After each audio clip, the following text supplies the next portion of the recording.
long and the short of it, there's a fellow that roamed the earth a long time ago. I think from the pictures I saw, he had long hair, wore a robe, and had sandals, and he told stories. You know who I'm talking about? Yeah. I used to have long hair too, but I cut it. And I don't look that good in the robe, so we skip the robe. But the story part, I like that. In fact, in Matthew and in Mark, it says that Jesus always spoke in stories whenever he talked to the people. And he never talked to the people without telling them stories. And then privately, he would discuss these things with his disciples because they were kind of hard-headed. No, he didn't say that part. That was just an add-in. But Jesus always spoke in stories. If it worked for Jesus, maybe it could work for us. What do y'all think? Yeah. I realized that I have to backpedal a little bit because I wasn't raised in church. But when I started going to a United Methodist church where the pastor, every Sunday, he just told stories.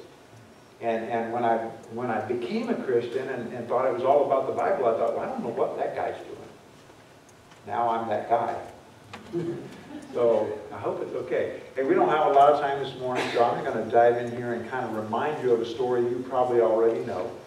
Those who are in the older adult class, we did a story this morning, and they found out that I tell stories and ask questions. That's what I do. That's my job, really. I tell stories and ask questions. So occasionally this morning, even though we're going to do this a little different, I will ask some questions. And when I ask a question, what do you think I hope to hear?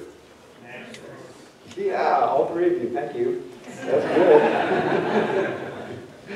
and here's the cool thing. Your answers will be correct. I don't care what you say. They'll be correct. Is that good? Yeah. Hey, I saw that up there a little bit ago, too. What is that? That's a thumbs up. It was on there with a Facebook. Yeah. I'm on Facebook, too. So if you want to track me down, my name's real long. It's Ray, R-A-Y, New, N-E-U. Yeah. You can remember that? All 6 letters. First grade, I was the first guy in my class that could write my whole name. So anyhow, Jesus spent a lot of time with his disciples. He picked these guys, he hand-selected them, and he spent about 3.5 years with them, roaming around. They had a tour bus, or did they? They didn't have a tour bus. How'd they get around? They walked. Yeah. Maybe they rode a donkey, I don't know. But they seemed to walk a lot, and while they're walking, I'm sure they talked a lot and told stories. I didn't ask how far I'm allowed to go. Apparently not right there. If I head too far, y'all tell me that because I don't like leashes. But Jesus spent a lot of time with these disciples, and everywhere he was going, he was telling stories, and he did a lot of cool things. And could y'all just help me this morning? Tell me some of the cool things you remember Jesus did. Real quick. What did he do? Walked to work. That is way cool. Fed 5,000.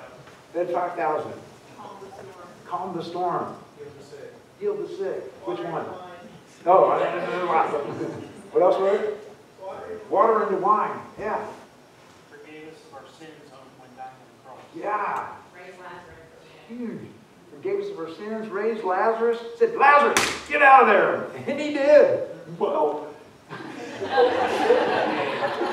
even though, what they say about him? He's thinking.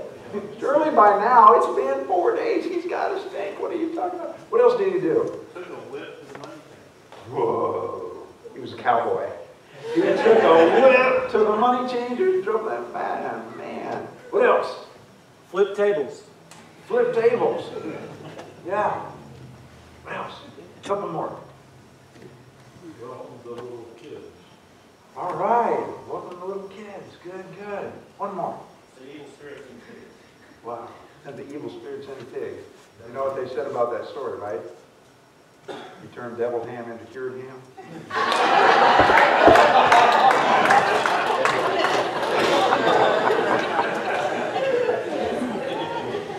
I'm not a comedian, but that's just sorry. That was a setup. Thank you, Bill. That's in the Greek.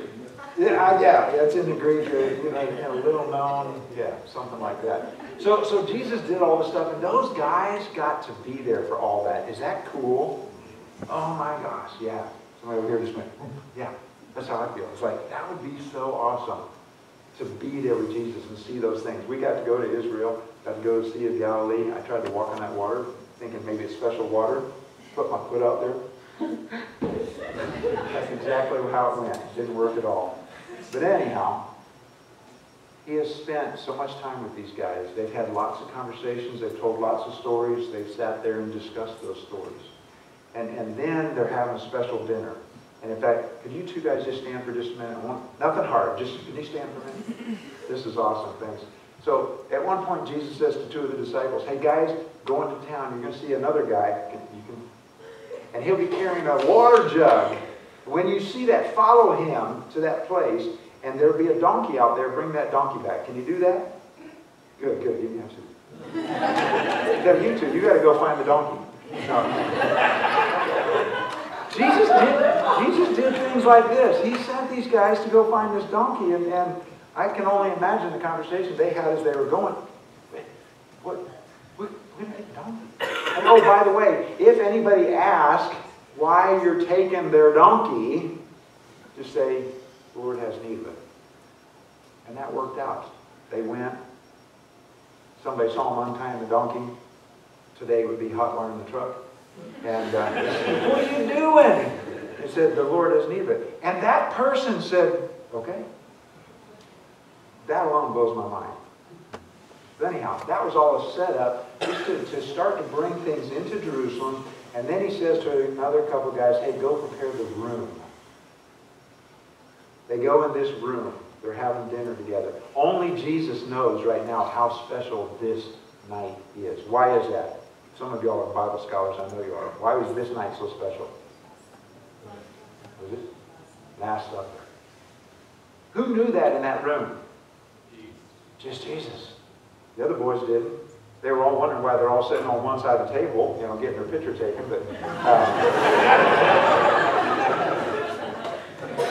But beyond that, he knows it's the last time. So what is it for him? Give me some words that you think might describe it, how Jesus is feeling, knowing this is the last time we're going to do this. Sad.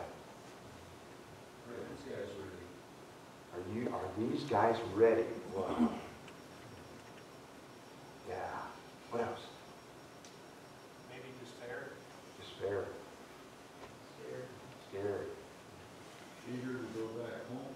Eager to go back. Oh, man. I never thought about that. Wow.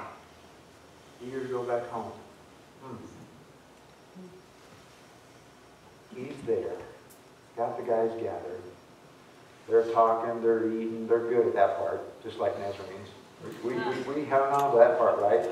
They started it, we continue it. Hopefully there's some other things we continue with. And at some point, he looks around and he realizes something. Something was left undone. So it says, knowing that he had come from the Father and he was going back to the Father, Jesus now showed them the full extent of his love. He got up from the table. He took off his outer garment. He wrapped a towel around himself. Went and got some water.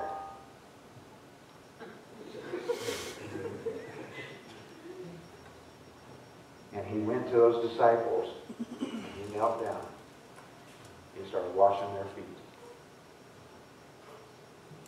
Moving to the next one and washing their feet. He gets to Peter, and Peter's like, whoa, this ain't happening. You're not washing my feet. Jesus says, if I don't wash your feet, you don't have any part with me. What did Peter say? Somebody know? Come on, man. Let's do it. Everything. My head, my hands, everything. Jesus is like, just calm down, calm down. You don't need to do all that. But if I don't do this, you don't have a part with me. That's why Peter wanted all in. He washed their feet. And then, when he finished, he said, y'all understand what I've done? What do you think their answer was? Right. No, once again, we don't know. Could you come over here and just tell us? And Jesus said, you call me Lord and Teacher. And you're right, I am. And now that I, your Lord and teacher, have done this for you, you should do this for others. And 3 times that night, one of them in just a few moments, and then a couple more times, he said something to them that I'm sure he was hoping got planted in their brains and maybe in their hearts. He said, hey guys, I'm giving you a new commandment. A new commandment? We already got a whole bunch. We got the top 10, we got all these others. He said, I'm giving you a new commandment, that you should love one another. Like a good preacher, he repeated it 3 times. Later he says, guys, new deal, starting tonight. Love each other. Hey guys, new commandment for you. I want you to love each other just the same way that I have loved you. So that's a qualifier, maybe. So y'all just help me. I have no idea what the answers are, so really whatever you say is going to be right. What are some of the ways that Jesus had loved those disciples? What can you think of? He was patient with them. Loved them like family. He showed them to have faith in any situation. Showed them how to have faith in any situation. Good. Didn't condemn them. Ah. Okay. So he didn't condemn them for their failures, but he did love them enough to correct them when they were not getting things right. What are some other ways he loved them?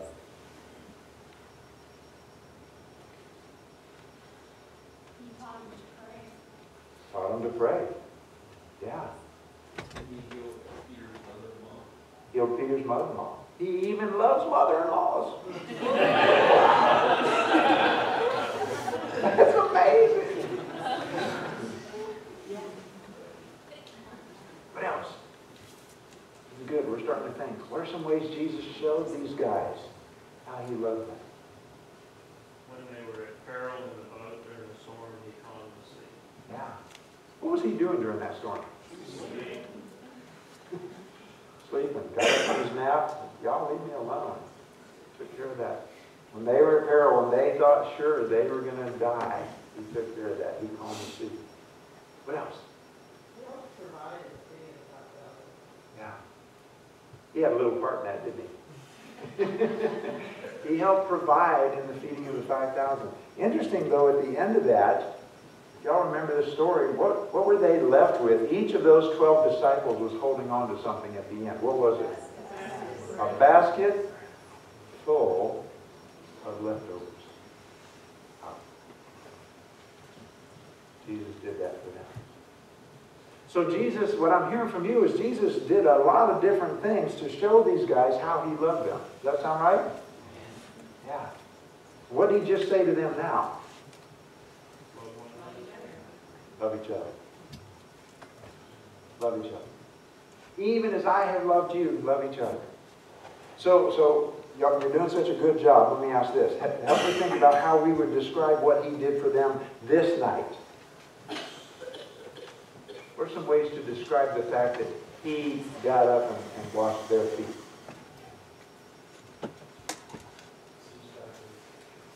Backwards. Yeah. Why is that? Seems like it all work different. What should it look like? It should be washing his feet. Yeah. Huh. Use some more words. Let's describe this scene. Treat others how you want to be treated yourself. Okay, great. Treat others the way you want to be treated. Humble. Humble. Good. Well, and in that time, that was a sign of intimacy because their feet were dirty because they walked barefoot or in sandals. So Yeah. it's Yeah. closeness. That's right. We said a little while ago they walked around, didn't they? Yeah. Feet are gross. Good. Well, now we're getting personal. So, yeah, they probably weren't wearing Nikes or nice cowboy boots or anything, and their feet were dirty. Yeah. What is it? Instead of sinking. Yeah. And He showed kindness to Judas, whom he He even showed kindness to Judas. He knew what was coming. He knew it was this close, and yet, watched his feet.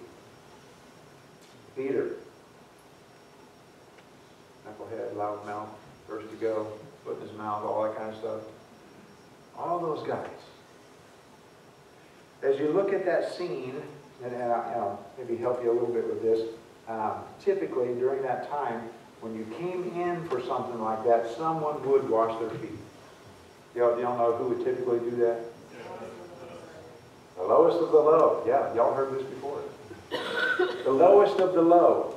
Well, the homeowner would have a The homeowner. personal servant that Okay. would take care of that. All right.